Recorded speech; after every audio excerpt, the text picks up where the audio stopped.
ఇగో ఇగో ఈ వార్త ఈడు భారత భూభాగంలోనూ దాడులు చేయగలం ఈ మునగాడు వాళ్ళకు యుద్ధ విమానాలకు డీజిల్ పోసేదానికి పైసలు ఎవరు నాయన అంటే ఒక్కొక్క నూకపోయిన చూసిన కదా ఆపరేషన్ సింధూరు టైంలో ఈ నూకుతాలు డక్క కొడతాలు ఇది మనం అంటే బండి స్టార్ట్ కాకపోతే డక్క కొట్టు ఉంటుంది చూసినావు అవి అట్లా ఉన్నాయి వీళ్ళ విమానాలు అంతా కూడా వాళ్ళ వెహికల్స్ అంతా కూడా ఈ మునగాడంటే ఇప్పుడు భారత భూభాగంలోకి వచ్చి తలుచుకుంటూ ఉంటారు భూమి మీద ఉంటుంది ఆ చిత్రపటంలో ఈ ప్రపంచ చిత్రపటంలో పాకిస్తాన్ ఉంటుంది భారత్ తలుచుకుంటే నువ్వు ఎవరిని చూసి విరవీగుతావు నువ్వు భారత భూభాగంలో దాడులు చేయగలం రెచ్చగొడితే విరుచుకుపడతాం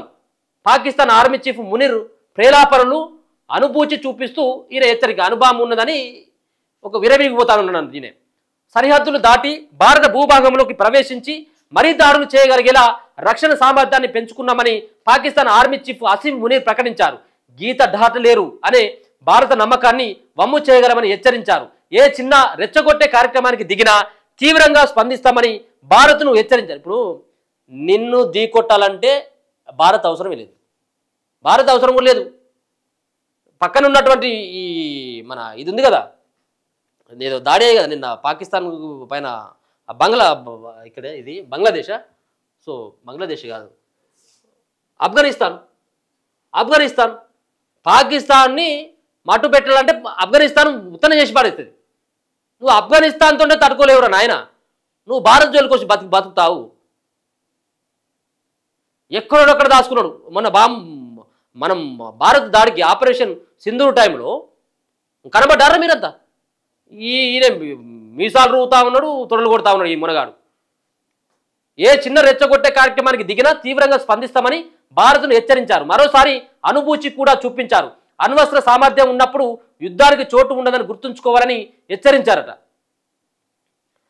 కాబూల్లోని పాక్ మిలిటరీ అకాడమీలో శనివారం జరిగిన కార్యక్రమంలో మునీర్ భారత్ను ఉద్దేశించి పలు ప్రేలాపనలు చేశారు ఆపరేషన్ సింధూర్లో తాము స్పష్టమైన విజయాన్ని సాధించామని మునీర్ తెలిపారు ఇకపై అలాంటి ఏ చిన్న ఘటన ఎదురైనా నిర్ణయాత్మక శక్తితో విరుచుకుపడతామని రెచ్చగొట్టే వ్యాఖ్యలు చేశారు శత్రు దేశం అంటే భారత్ను ఉద్దేశిస్తే ఆర్థిక సైనిక నష్టాన్ని భారీగా చవిచూస్తుందని వ్యాఖ్యానించారు అయితే ఆపరేషన్ సింధూర్తో పాక్ చావు దెబ్బ తినిందని భారత్ ఇదివరకే పలుమార్లు స్పష్టం చేసింది దీనికి సంబంధించిన సాక్ష్యాధారాలను ప్రపంచం ముందుంచింది భారత్ ప్రతినిధిగా ఆఫ్ఘనిస్తాన్ అట పాకిస్తాన్ రక్షణ మంత్రి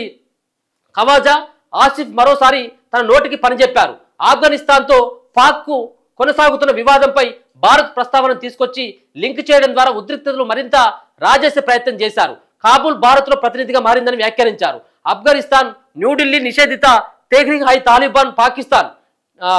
టీటీపీతో కలిసి పాకిస్తాన్కు వ్యతిరేకంగా కుట్రలు చేస్తుందని ఎక్స్లో ఆరోపించారు ఇప్పుడు భారత్ ఒడిలో కూర్చొని తమ దేశాన్ని వ్యతిరేకంగా కుట్రలు పన్నుతున్న ఆఫ్ఘాన్ పాలకులు ఒకప్పుడు తమ రక్షణలో ఉన్నారని తమ భూభాగంపై ఆశ్రయం తీసుకున్నారని పాకిస్తాన్తో సంబంధాలను ముగిస్తున్నట్టు ప్రకటించారు మా దేశంలో నివసిస్తున్న ఆఫ్ఘన్లు అందరూ వారి మాతృభూమికి వెళ్ళిపోవాలని ఆయన పేర్కొన్నాడు సో ఇట్లా నీకు అక్కడ పాకిస్తాన్లో ప్రజల పరిస్థితి దారుణమైనటువంటి పరిస్థితి పూటకు లేనటువంటి పరిస్థితులు చాలామంది పేదలు ఉన్నటువంటి అది కానీ ఇది పైకి బట్టలు మంచిగా లోపల చినిగిపోయినటువంటి షెడ్యూల్ను బనినే ఉంటుంది వీళ్ళకు ఆ రకమైనటువంటి పరిస్థితులు ఉన్నది పాకిస్తాన్ అంతా కూడా నువ్వు ఫస్ట్ వాళ్ళ బతుకులు బాగు చేయి ఈ యుద్ధాలు ఇట్లా చేసుకుంటూ మేము బాంబులు వేస్తాం అణుబాంబులు వేస్తాం నేను ఇదేస్తా ఈ లొట్ట పీసేస్తా అని చెప్పేసి ఈ బంద్ పెట్టి ఇవన్నీ కూడా ఏంద్రా నాయన మీ దేశాన్ని మార్చుకో ఫస్ట్ పాకిస్తాన్ అంటే ప్రపంచ దేశాలకి ఒక శత్రు దేశం ఇదంతా కూడా ఉగ్రవాదులు ఉన్నటువంటి ఉగ్రవాదులను పెంచి పోషించేటువంటి ఒక దేశంగా ఇలా పాకిస్తాన్కు ముద్ర పడిపోయింది ఏం బాగుపడ్డాయి ప్రజల జీవితాలని ఆగం చేసుకుంటూ అక్కడ ఉన్నటువంటి వాళ్ళందరూ కూడా ఉగ్రవాదం వైపు నడిపించేటువంటి ఒక నీచమైనటువంటి సంస్కృతి పాల్పడుతున్నటువంటి పాకిస్తాన్ ఈ పాకిస్తాన్కి మళ్ళీ అమెరికా సపోర్ట్ వీళ్ళది అదేం మరి ఆనందమో తెలియదు